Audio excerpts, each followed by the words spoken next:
You're listening to E-commerce Fastlane, the podcast show to help you build, manage, grow, and scale a successful and thriving company, powered by Shopify. Listen to real conversations with partners and subject matter experts as they share proven practical strategies, platforms, and the best Shopify apps to help you accelerate your business. The time is now for you to improve efficiencies, grow revenue, profit, and lifetime customer loyalty. Please welcome your host, startup founder, and strategic advisor, Steve Hutt.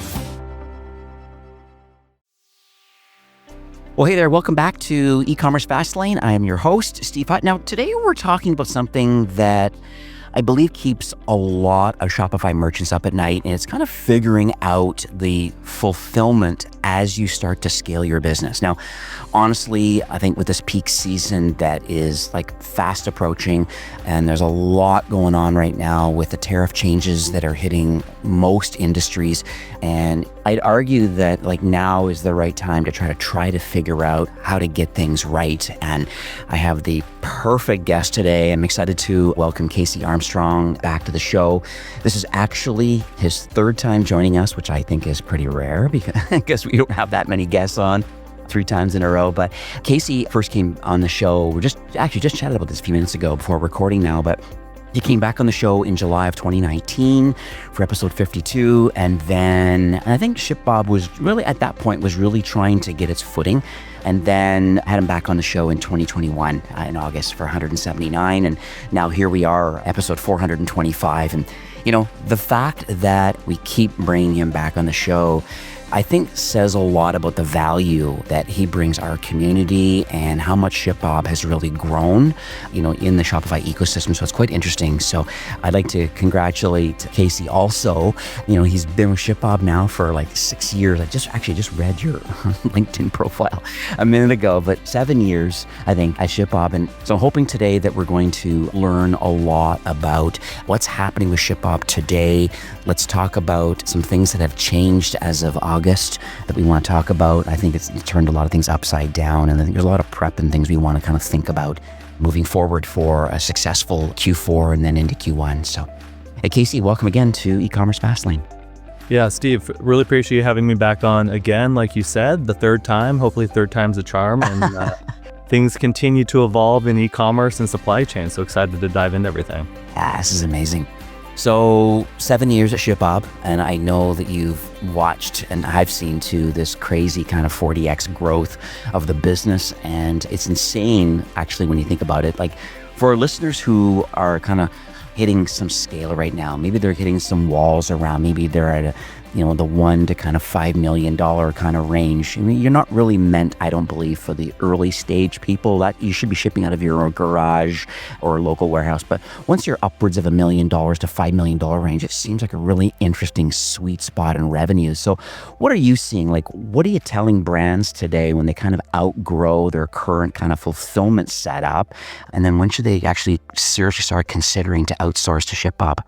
I think that's a question we dove into on both the prior episodes. It's probably the number one question that I get. And as you mentioned on scale, it is pretty interesting to think of how our vantage point in scale has changed as well. I know prior when I joined, we were talking about shipping in the millions. This year, we'll ship around 100 million orders through our network. And then just even if you think of the brands that we're fortunate to work with, and so you talk about that 1 to 5 million revenue or GMV range, I often like to look at it through the lens of some of our customers and be pretty specific with exact customers as well. And so a company that we've been fortunate to work with for a long time is Bloom Nutrition, who's probably very well known in the across the Shopify and Shopify Plus space, and definitely the health and wellness space. It's just been fascinating to see how their 2 founders, Greg and Mari, have really navigated the business. And so when they moved to us, they were doing about $1 million in top line revenue, and now, gosh, they've got to be doing hundreds of millions in revenue across, you know, every channel under the sun.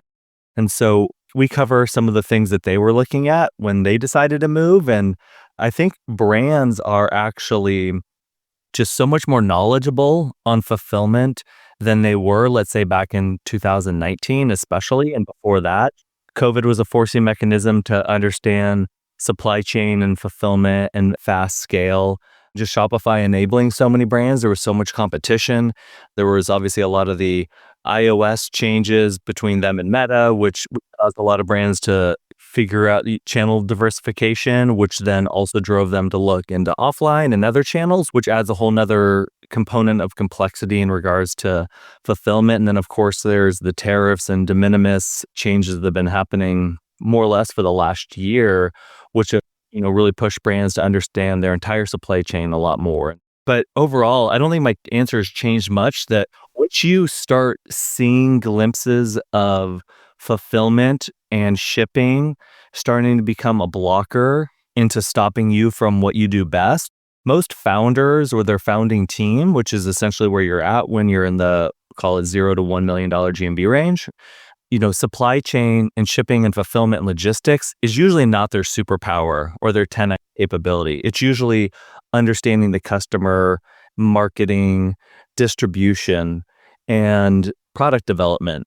And so if it's shipping and fulfillment, then maybe you can go a bit longer. But once you start to see that shipping and fulfillment is taking away from you growing the business and also growing the business efficiently with an eye on the bottom line, I think that's when you need to start looking around. And something that I think about a lot at ShipBob is if we're not your first fulfillment partner, we want to be your last. And it's really unlocking, how you think about scale, how you think about it from an omni-channel perspective. So not just direct to consumer, but marketplace, social selling, wholesale, retail from a global perspective. And again, that could be shipping cross-border, but also in-region fulfillment. And then there's, of course, the customization and data elements as well. It's interesting, though, when you talk about some of the reasons why someone, and I've written about this too recently too, but why people would want to outsource then kind of their wholly owned warehouse or whatever they working out of their garage or their living room for that matter. I think a lot of it is it saves a lot of time and reduces a lot of complexities. I think part of the headaches of having to manage inventory and hiring staff and dealing with all the shipping issues and stuff like that, I think the whole idea is it frees up a lot of time with teams to actually, like you said, like work on product and work on marketing and development and customer experience. I think that's one thing. Like why do you want to be a warehouse professional when clearly ShipBob has that opportunity for a brand? Not to mention it's faster and more reliable and your global fulfillment. You have a lot of scale there and tech that, I know you connect to Shopify nice and tight with an app and APIs. And so to me, it seems like, a growing brand that, goes from packaging boxes in their living room to if they move to ShipBob, they almost get prime like delivery and, and there's all these logistic headaches are gone. I love it. Exactly. And I think some brands maybe view it as, well, we don't want to overcomplicate things too early, which is totally understandable, but you can start, depending on your shipment volume and needs and the catalog size, because once you start adding more SKUs, that adds some level of complexity, but you can always start with one facility centrally located in the US, or you can leverage, bi-coastal facilities just in the US to start. So you're reducing your long zone shipments, especially to Southern California and the Northeast, where there's such a high concentration of consumers, and then just continue to evolve how you run your operations from there. And what's interesting is what we hear from a lot of brands, whether they're in the call it sub $1 million range, or sometimes we'll bring in brands that are fulfilling themselves and they're doing, call it 50 to 100 million in GMV. And they're doing it themselves, and then they move it over and it sounds counterintuitive, but they're like, well, I feel like I have more insight and visibility into my supply chain now than I was doing it myself. And that's because it's our job. I think we have so many aligned incentives with our customers, and I'll stay on the path of visibility where if our customers have a clear insight into what is happening across their entire supply chain, that helps them run a bigger business. It also reduces the amount of questions and tickets they need to send our way, which allows us to run a more efficient business and increase the scale of the business. And so there's so many elements of our business that I think are mutually aligned with our customer base, and including just the overall success for them. And so I'll give another quick example. So we've worked with a company called Dossier, another large Shopify brand, And they came to us. Their founder, he's a serial entrepreneur. He started quite a few companies and launched Dossier, moved over to us very quickly. And again, he just started in one warehouse and was running a pretty simple operations. And now they've grown into this very big business. They work with us across, and I'm not here just to plug ShipBob, but just want to give an example of like how brands can view the evolution of how they can expand their business without having to switch a bunch of the ways. The switching costs and change management is such a pain. Nobody likes to go through that. And so they leverage multiple facilities. They actually, in the US, they actually leverage our inventory placement program. So they just ship everything to one facility and then it gets distributed based off demand patterns. They leverage multiple facilities in the UK, Canada, Australia, D2C, B2B. They use delivered duty paid shipping or DDP shipping for cross-border. And they have an operations team of 2.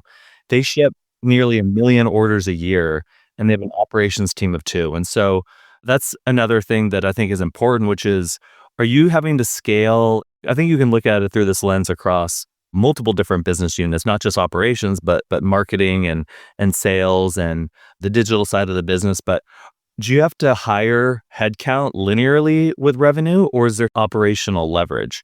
And if you're not seeing some operational leverage, and here I'll just go back to operations, then there might be something misaligned with maybe the way that you're going about it today or the partner that you're utilizing. And so that's something that we think about a lot and talk to our customers about a lot. You bring up a good point about the fact that there's a large diversity of types of merchants that you fulfill. And I have like direct contact with a lot of these different businesses, especially when I was at Shopify. I can call them out, but it's interesting when you think about a brand that has like supplements, for example, or they have products that expire, like I had one coffee brand. And it's interesting when you think about that, and they tout the fact that they're what they're called a GMP, which is a good manufacturing practice. And I think it's things like temperature and humidity and the cleanliness factor about all of that. And then I also find that I had some brands that were actually in either fresh or what they call, I think it's called GFSI kind of certified, meaning that it's like food safety and it's good handling and sorting and shipping and just really good quality. Can you talk a little bit about maybe some of the different areas or different types of fulfillment that ShipBob offers? Because I think it's quite unique to have the opportunity to have cold storage in some particular cases, or in other cases have these other kind of safety measures in place. Definitely. And that's what's been interesting to see is it's less of the scale of the brands. It's just more the overall knowledge that I say the brands have at large across fulfillment and supply chain. Across the board, continue to, I think, go deeper and deeper. And actually, another thing that I forgot to call out too, that actually I think benefited us, if you look at it through a longer time horizon, is Shopify obviously threw their hat in the ring around fulfillment and launched Fulfillment Network, which at face value could be like, oh, wow, that's a massive competitor to ShipBob. And I'm not saying it wasn't, but a huge value of that was one, like Shopify has rightfully earned so much trust from their customer base, and Shopify is often a signal of what's important and what's next. And so a lot of brands and the general ecosystem, but a lot of brands are like, okay, if Shopify is interested in this, then fulfillment is extremely important. And then 2, the byproduct of that was, well, then they, generally speaking, started to go much deeper into understanding the nuances of fulfillment. And I think that was, one of the several catalysts of where we are today. And so back to your question, you were essentially asking different category needs and things like lot tracking and expiration tracking and GFSI. A lot of those can apply to different categories. And so, we are category agnostic and try to leverage our technology to enable that. But we definitely see a handful of categories like health and wellness, beauty, apparel, home goods, food and bev, pet as the largest categories. And so if we just take a handful of those, such as food and bev, health and wellness, the beauty space, pet goods, a good percentage of them do need to think about those is, what are you able to track lots? Are you able to track expiration dates? Are you able to properly handle quarantined goods? Are your facilities GMP and GFSI certified to ensure that, you can then make those promises to your customers downstream? And if you're not able to check all those boxes, I think a few years ago, some brands, even larger ones, would maybe, I mean, obviously not nefariously, but just kind of turn a blind eye just because they didn't know better. And I think the brands much earlier in their journey now are realizing that those aren't really nice to have, those are must haves. And how are you handling that? And then in some of those, same categories, and especially when you start to get into electronics and other spaces, is things like hazmat. Hazmat could mean, things like batteries and other electric devices. How are those handled? How are those stored? How are those packed? How are those shipped out? How are you managing those returns? How are you shipping those internationally? And those are a lot of the questions that these brands just need to understand earlier. And fortunately, that education ceiling continues to rise, but that is definitely top of mind for a lot of sellers. Now, what about the regulated markets? I know it's always was a challenge with Shopify and even payment gateways. We start talking about cannabis, but what's ShipBob's thought process around regulated markets, thinking like CBD or alcohol merchants? Is there an opportunity with that? And if there's not, then what are people doing in lieu of that? We can ship certain items, let's say in the CBD space, as long as the THC levels are under a certain percentage. Cannabis, alcohol, we don't currently touch any of that today. Cool. I was just curious on that because I think it's on people's mind. There are definitely listening to the show in these different markets. And it's just like they always want to know, number one, it's payment gateway. Usually, when these kind of like high risk kind of gray market, unfortunately, they're paying higher merchant rates. They're not going on Shopify payments. Stripe is not going to approve them in a lot of cases. And so they're forced to have to go to third party. And then because of that, then usually their chargeback rate is higher. That means the merchant rate is higher. But then it's also the fulfillment challenge. And I think a lot of them, unfortunately, have to learn the warehousing operation themselves because they have to self-fulfill because a lot of people won't take it on. That's pretty crazy. Let's talk about what's happened in August, this whole de minimis. Can you explain what life was like kind of prior to the Trump administration and kind of what's happened with this whole de minimis thing? Like, what is it? And then what has changed? And then can you talk about maybe not necessarily workarounds, but what's the process now that ShipBob has implemented? De minimis is essentially like a formal exemption to allow duty-free entry for imports. This has actually been around since the 30s. I think it was like 1938, and it started out at $1. And so if anything, that maybe signals how inflation has played over the last nearly 90 years. And so that was increased, and I don't recall the exact year. I think it was in 2016 to $800. So that was around de minimis. And I'll talk about tariffs also in a second. And the intent was individuals. And so the way I always view it, to simplify it, at least for myself, and so I live in Southern California. And so at least when we were younger or as kids, sometimes we'd go down south of the border into Mexico. And let's say you bought some trinket off the street and it was like a whopping $2. You don't want to necessarily, the government doesn't want to have to deal with all the paperwork to declare all of those goods. And so, at least from my understanding, that was at its simplest form, part of the reason for this de minimis exemption. Well, a lot of this, 1938, obviously that was pre-internet, that was obviously well pre-e-commerce. They never foresaw the impact that brands, especially brands manufacturing or selling things from outside of the United States, would be able to leverage this rule. And so a lot of people call the loophole, it's not really the best term because it's not a loophole. It's people were doing it legally. They were just maybe intelligently, I don't even want to say exploiting it, but just leveraging or taking advantage of this exemption. And so there were a lot of very large brands that were leveraging this. And then if you look at who I believe was maximizing it the most, it was companies like Temu and Shein, who were bringing things in at such a massive scale and utilizing this de minimis rule. And so if I zoom out a second just for the tariffs and de minimis, I feel like a lot of the changes, it was actually like later last year under the prior White House, so the Biden administration, that they started signaling changes around de minimis. Nothing had come into place yet, but they started talking about, potentially reducing or eliminating the de minimis exemption. And so that could be within certain countries or worldwide.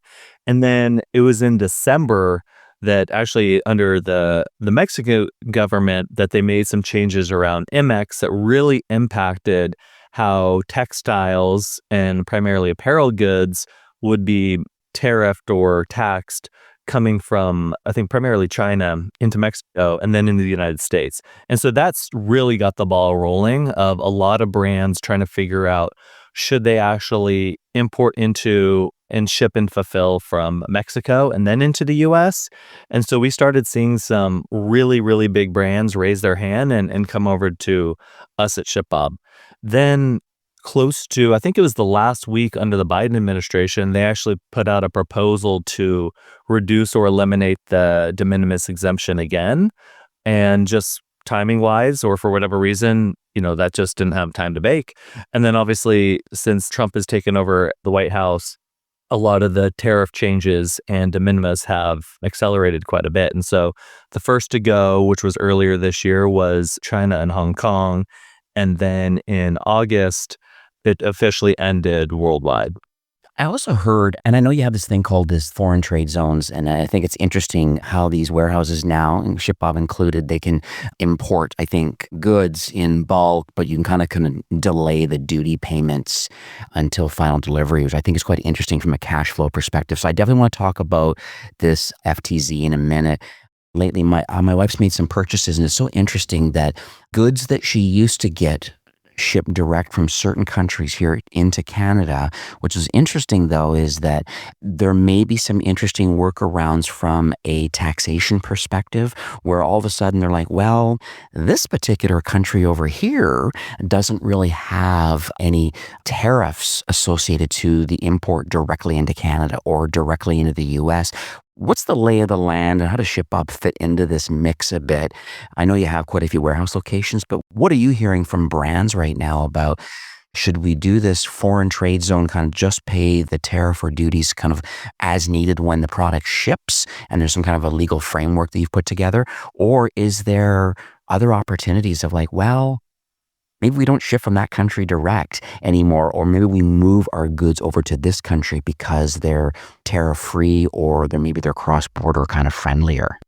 There's really two things there that I'll call out. There's quite a bit to suss out across each. So the first that you called out, and especially with you being in Canada and me being in the US, like the consumer experience might be a bit different. And so what you're essentially calling out is brands are rethinking in-region fulfillment differently, or where they ship to certain regions from a bit differently.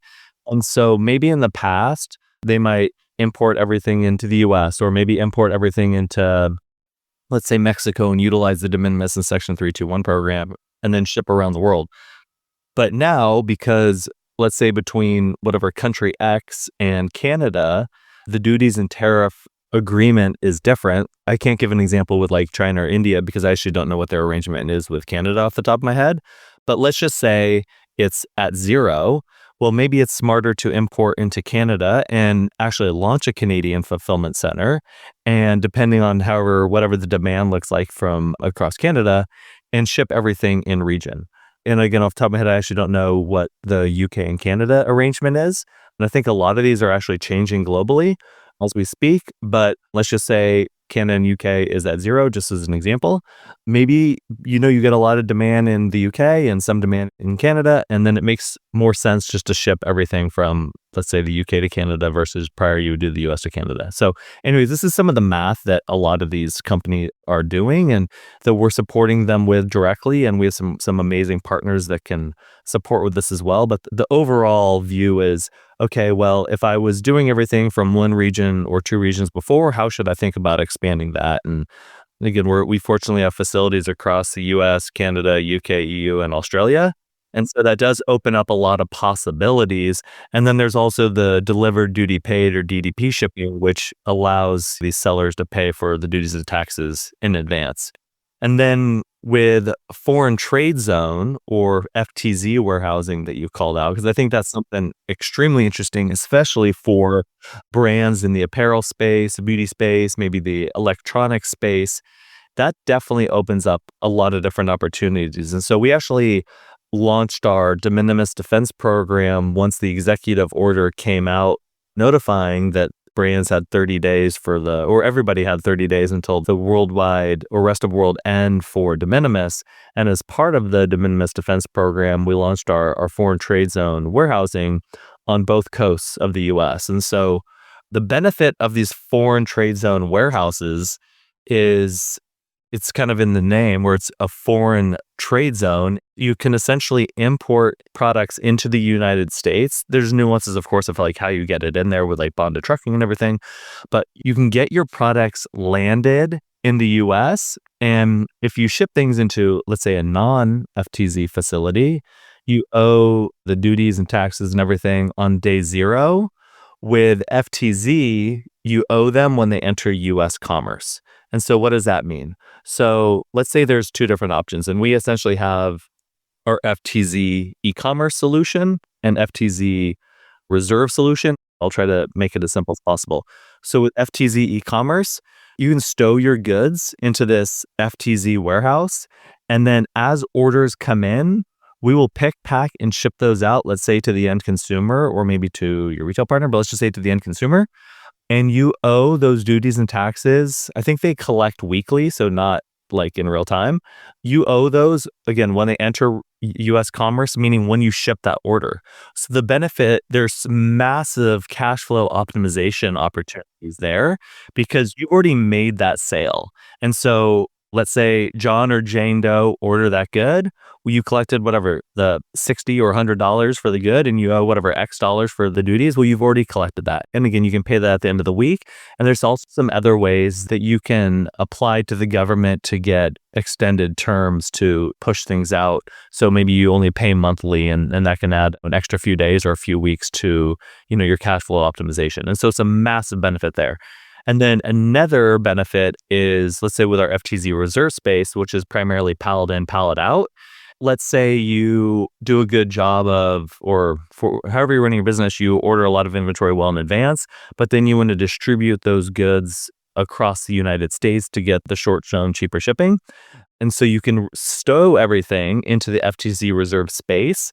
And then when you're ready to distribute, let's say your 100,000 goods across, 4 facilities, so 25,000 across each region, let's just call it for simple math, you will pay, but you brought in 1 million units. Instead of paying duties and taxes on the 1 million units on day zero, you're paying it, let's say, you're still keeping, let's say, 900,000 in the facility. You move 100,000 out into your network.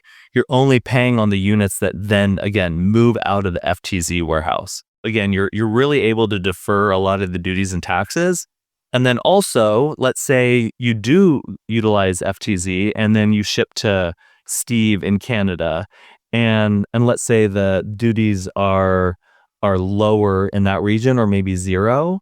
You not only deferred it, but now you will actually pay the duties owed from whatever the origin manufacturing country is to the end destination, so Canada, instead of paying it into the US, which you'd have to if you just landed it normally. And then if you dispose of goods, so let's say you order 100,000 units and 500 of them are ruined. If you dispose of those, you actually duties and taxes on that as well. Interesting. I've heard this story before. I don't know if this was in LinkedIn or somewhere, but some people are getting some cost savings too because they're actually assembling the products, meaning that I guess they bring in the raw materials or the parts and then they repackage them all up, I guess. Then I guess the final finished good or goods now qualifies for a lower taxation. Have you ever heard much about that? Yeah, that's a great example. So we're actually working with a very large beauty brand that I believe you've actually had them on your podcast. I'll let them tell their story instead of me. We're working with them because a lot of the beauty component parts are here in the United States, but a lot of the containers and everything are brought in from overseas. And so they're actually utilizing our FTZ facilities to bring in those components. And so let's say they bring in like 1 million of these at once, but they only need, let's call it 100,000 at a time. They actually stow those goods with us, and that we'll actually ship the different components that they need to their co-manufacturer, who then assembles the pieces, and then they can sell those out. But because the duties owed on the specific components are also cheaper than the finished goods, that is another benefit.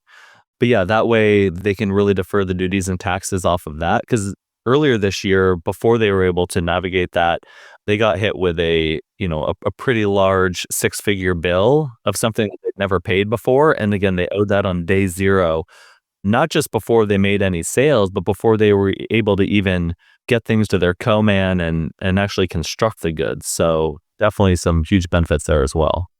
Now, what about like multi-channel fulfillment? I know you kind of mentioned it kind of early in this recording, but it's interesting where a lot of brands like to expand out into other channels.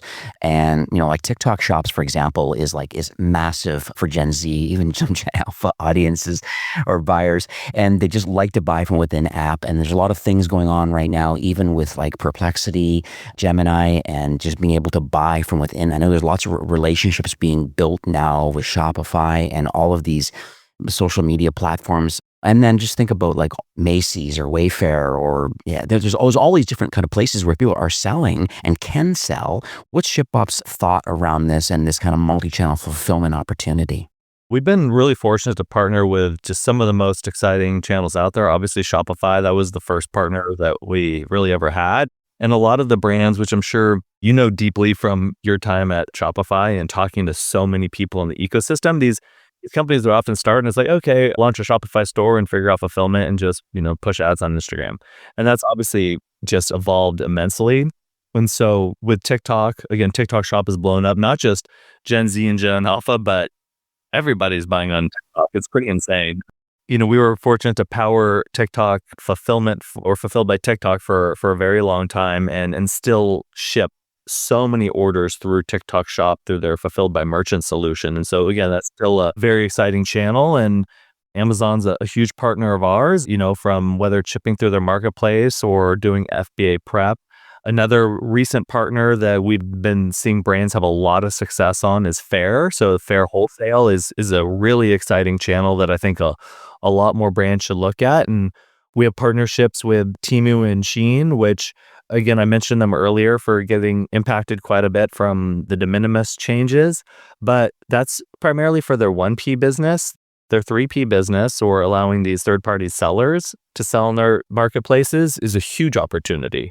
And so I think those are two pretty exciting and fast-evolving marketplaces that we support as well. Again, our goal is to unlock your growth regardless of which channel you want to sell through. And it's been very cool to watch just the evolution in these channels. Again, TikTok did so much to really bring a lot of the way that the people in the East bought in the West or bought over to the West. And then again, like I mentioned with Fair, which is, how do you create these maybe lower volume, but much, much higher AOV and predictable sales channels across the hundreds of thousands of smaller retailers across the United States. It's interesting too. You talk about retailers. I've heard that a lot of people are starting to sell on the digital properties of a lot of these major retailers. If you think like Target, for example, or Walmart, where you can't be in store physically, but they drive millions of people to their website. Walmart is massive. Well, that's the number one retailer, but their digital properties around the world are also massive too. It's like, do you fully support all of those? Yeah. So, I didn't even talk about two of the top. And so, Walmart, Target. Again, it's not just navigating how you get into the physical channels, and you could throw Dick's Sporting Goods and Sephora and Ulta in there as well, but Walmart and Target have done such a good job from the marketplace perspective and just unlocking a whole nother set of buyers there as well. And so we definitely support and ship a lot of items through their marketplace, and those are definitely exciting channels that a lot of brands should look at and maybe view as the first step into how they evolve with that specific retailer. Yeah. And there's even a solution that's available. I'll put a link in the show notes, but it's interesting where there is an opportunity now where you can actually go, I think they're called Symbio. So CYM.bio, but Symbio, what they do, it's interesting because they allow you through their partnership, and they're connected with Shopify, and they actually allow you to sign up with their platform, and then they connect to a lot of the largest kind of digital properties out there. So think about like Macy's and Farfetch and, Saks Fifth Avenue and Bloomingdale's and all that. Like they're fully connected. So if you have the right product mix that could complement their digital property, then there's that opportunity too of like expanding your channel lineup and your cross or your multi-channel experience. You can go in through Symbio. They already have all these relationships, and it doesn't mean sending the product to those locations. They allow ShipBob or others to directly fulfill the orders on behalf of their digital customers on their properties, on their marketplaces. So it's pretty cool. Yeah, the enablement software out there to make a lot of this easier is definitely very impressive. Multi-channel listing and everything like that. Yeah, definitely worth looking into. Another thing I want to talk about is Q4. The big question that I'm going to ask you is now actually a good time for a brand maybe to make the switch over to ShipBob? The reason I ask this question is because some people will say, hey, let's not change anything before Black Friday. We don't want to jostle what we kind of already have going on, working or not, in the best possible way. But then others are maybe looking at their current setup and they're kind of wondering, is now maybe a good time before the peak season hits? So what do you say to those different types of people that are listening today?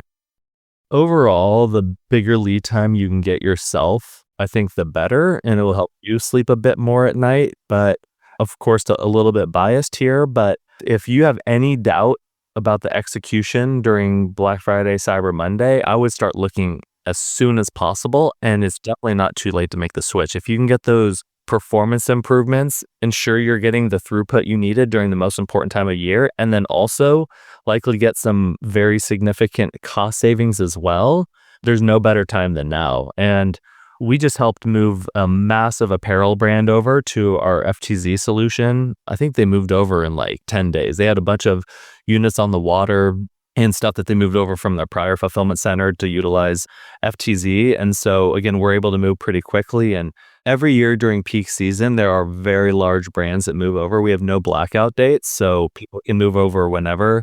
Last year, there was a very large company in the health and wellness space, so a lot of protein powders and everything in that genre. And they actually messaged us, I think it was right before Halloween. And they're like, hey, we need to move over as soon as possible. We're going to ship over 100,000 units during Black Friday, Cyber Monday week. Our current fulfillment partner is completely fumbling, and we're not even there yet. They actually DM'd me and another colleague of ours or mine, and we chatted, and we're like, is this real? And so we reached out, and it definitely was real. And they were utilizing Shopify, but everything was flowing through NetSuite as the middleware. And so we were able to stand up the integration and get all their inventory over and do all the QA and testing in less than 2 weeks and get them up and running for Black Friday, Cyber Monday. So I don't suggest waiting until Halloween. Again, it was a unique situation for them.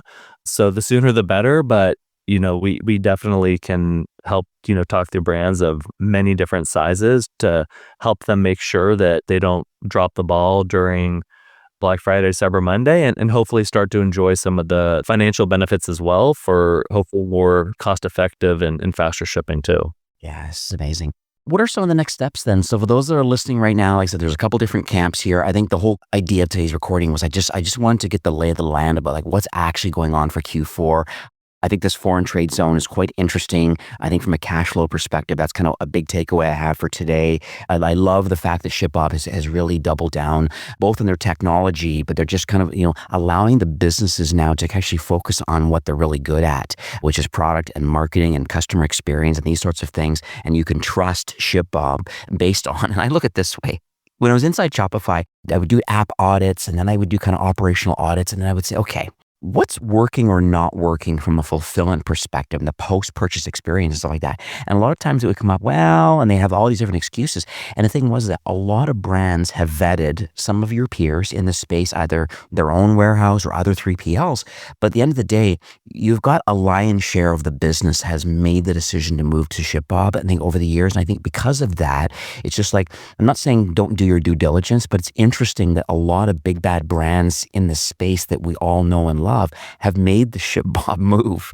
And so I think that's very interesting that they, clearly we're talking like, $10 million, $50 million, $100 million brands have vetted and have made the move over. That's interesting to me. And to talk about saving a lot of time, not having to worry about that. And so my question to you is that, so if a brand's listening now and the migration path can happen quite quickly, what are the next steps for those brands? Like, how do they get a hold of someone, understand their current operations, and then who takes over and contracts and kind of costing and these sorts of things?